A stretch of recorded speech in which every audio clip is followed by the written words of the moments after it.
Hello, and welcome to Media Assault, the podcast about movies, music, and video games.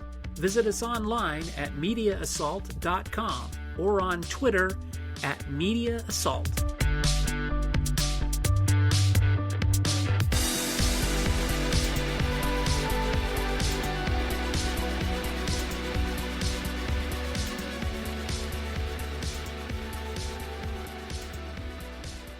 Hello everyone, welcome to episode 13 of Media Assault, the podcast about movies, music, and video games. My name is Sean Cassette, and I'm your host. This week I wanted to talk about one of my favorite bands of all time, Kiss. Specifically, I wanted to give my thoughts on the current situation with the band and the fact that two of the members are currently dressed up like two founding members of the band. Now, I've been a Kiss fan since 1976, when I saw them perform on the infamous Paul Lynde Halloween special. I'd never heard of them prior to that. I was also 8 years old at the time. My initial reaction was to their look. I remember saying out loud that I liked the guy in the armor.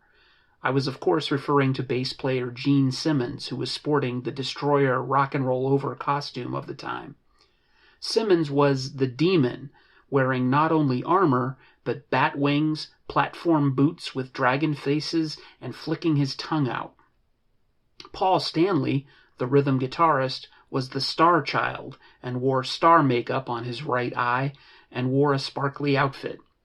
Ace Frehley, the lead guitarist, was the Spaceman and wore a spacesuit-themed costume and had silver makeup, the only one of the four who didn't have all black around his eyes. And then there was drummer Peter Criss, who was probably the most identifiable as the Catman. He had cat-themed makeup complete with whiskers. Strangely enough, I don't remember having an initial reaction to their music, other than having an aha moment when Peter Criss lip-synced Beth at a piano, because I never knew that song was by Kiss. I'd heard it on the radio a lot, but I always thought it was by someone who looked, normal. It wasn't until 1977 when I plunked down my hard-earned allowance money for Love Gun. My local record store would frequently put albums on sale for $4.99, and that was my go-to price point. I'd picked up the first album by Foreigner, the Rocky soundtrack, and other 70s classics when they reached that price. The cover, which was a painting showing the band posing impressively over some fawning women, reminded me of the fact that I'd seen this band on the Paul Lynde special. With that recognition in mind, I took the album to the cash register. I took it home and I listened to it constantly. My Kiss fandom had begun. It wasn't long before I started working my way through picking up the band's back catalog. For birthdays and Christmases for the next few years, I'd usually find a Kiss album in my presents, or if I didn't, I'd buy one with the money I'd received for said holidays. By 1979, I had the band's entire discography up to that point. My friends had also discovered the band, and I remember one summer we planned to put on a concert as Young Kiss. We each wanted to buy a different guitar from the JCPenney's Christmas catalog, dress up as our favorite band member, and mime Kiss songs in front of our classmates on my friend's back deck. We never got past making posters, a lot of posters, to advertise that event, but we never bought any instruments or bothered to try and learn how to play any songs for real. My room was decorated with Kiss posters, the centerpiece of the collection being the 4 interlocking posters from the band members' 1978 solo albums. That's also when I found out that my aunt thought I was worshiping the devil because I was so devoted to the band, but that's a story for another time, however. I remained a hardcore Kiss fan until around 1980, 1981, when, after they released the pop-oriented Unmasked album, my musical tastes had started to change, and the band was relegated to the back burner for a while. When I heard that Peter Criss had left the band and had been replaced by Eric Carr in 1980, I was interested enough to pick up the People magazine that featured the band's new lineup on the cover. But by the time the band appeared on Fridays, promoting 1981's Music from the Elder, I had moved on. I was curious about their new direction, but not enough to buy the album. It wasn't until my local rock radio station, WSRD, The Wizard in Youngstown, Ohio, played Creatures of the Night in its entirety one night in late 1982 that I became interested again. I taped the album off the radio and gave it a few listens before venturing out and buying it. Once again, I became a Kiss fan, and I haven't wavered since then. And yes, I did eventually go back and buy Music from the Elder, and I actually like it. That was 36 years ago, and over the course of my Kiss fandom, I've been called out for liking false metal, which was in high school. I was mocked in a school assembly when a classmate did an impression of me on stage wearing a Kiss t-shirt. And once I had a family friend buy me a pair of albums by Pink Floyd and Led Zeppelin so I could discover, quote-unquote, real music, because obviously I didn't know that Kiss's music wasn't any good. And to me, as a kid, Kiss wasn't just about the music. The thing that hooked me was their look. I'll be the first to admit that. But to dismiss the music entirely would be disingenuous. It fired my imagination as much as the image and the costumes did. Now, Kiss was the brainchild of Gene Simmons and Paul Stanley. They were formed in 1973 after the dissolution of Wicked Lester. Simmons and Stanley looked for a drummer and a lead guitarist. They found Peter Criss through an ad in Rolling Stone, and they found guitar player Ace Frehley after placing an ad in the Village Voice. They found a manager named Bill Aucoin who promised them a record deal, and he landed one with brand new label at the time, Casablanca Records. The band toured relentlessly behind 3 very poorly selling and, to be honest, rather poorly produced albums. However, they gradually became very well known as a killer live band with a show that had to be seen to be believed. Blood spitting, fire breathing, drum rising, and guitar smoking antics became their trademarks. And finally, in 1975, the band released Alive, a live album that captured their bombastic live sound on vinyl. Sales took off, and by 1977 they were voted the most popular band in the United States in a Gallup poll, even outpacing Led Zeppelin. Now, the band always had internal strife, but they mostly kept it under wraps from their fans. It wasn't until the early 1990s that the band really talked about what happened to Peter Criss, who was actually fired from the band in 1980 because his drumming skills had declined and because he had a penchant for throwing the timing off in live performances. He was replaced by Eric Carr, who donned an entirely new persona, the Fox, for his character. When Ace Frehley left the band in 1982, he was replaced by Vinnie Vincent, who became the Egyptian warrior, which was represented by a golden Ankh symbol on his face. The band only wore the makeup for another year before deciding to ditch the characters altogether in 1983. They unmasked live on MTV to coincide with the release of Lick It Up, the first album to feature the members on the cover without their trademark makeup and costumes. Kiss had moderate success in the 80s, but soon found themselves becoming imitators rather than innovators as a sea of hair metal bands eclipsed them in terms of sheer outlandishness on stage and in terms of record sales.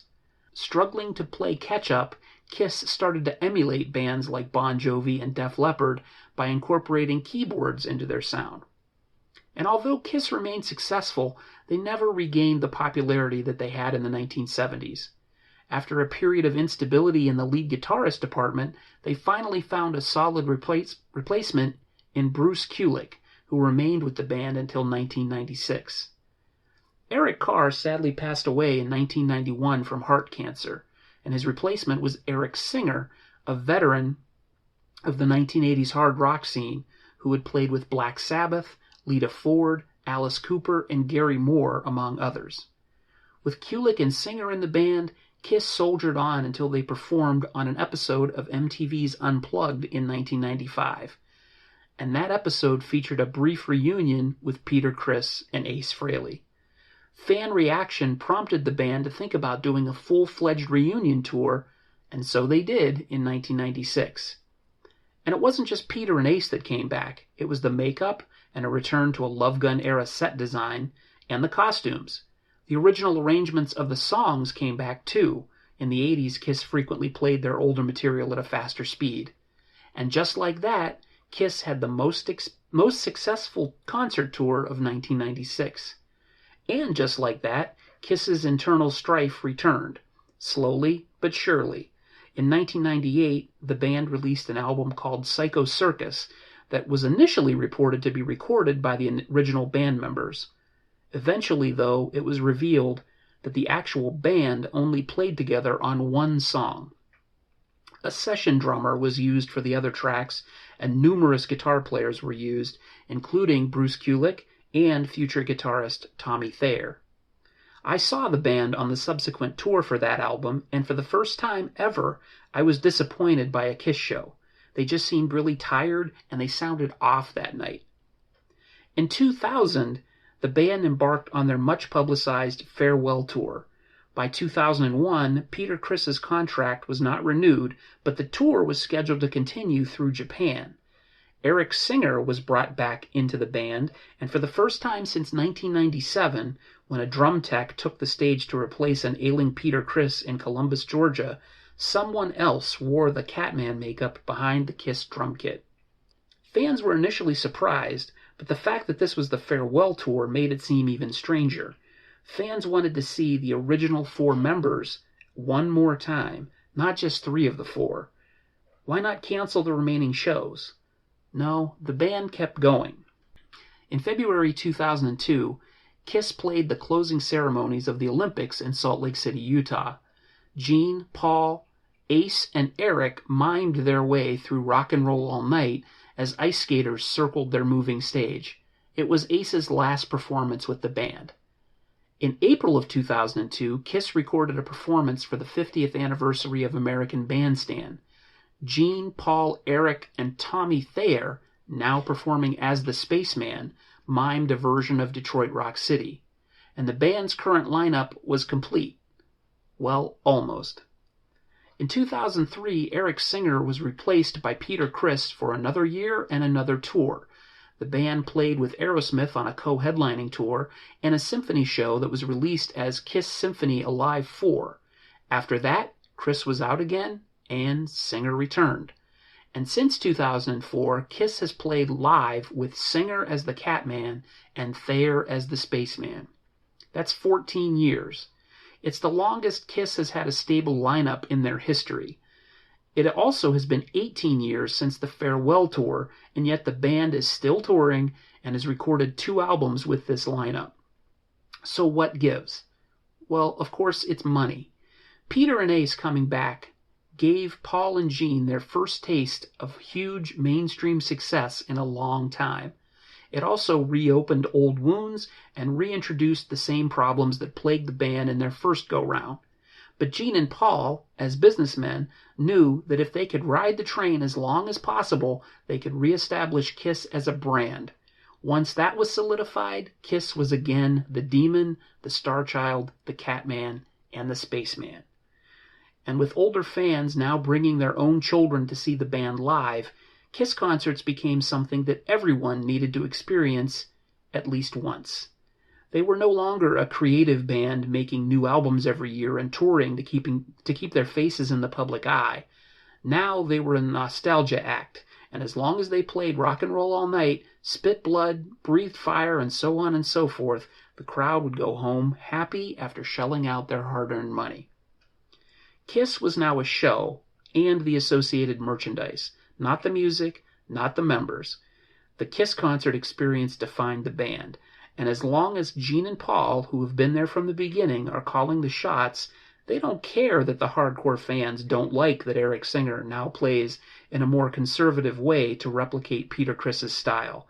They don't care that hardcore fans don't appreciate when Tommy Thayer sings Ace Frehley's signature song, Shock Me, and shoots rockets out of his guitar.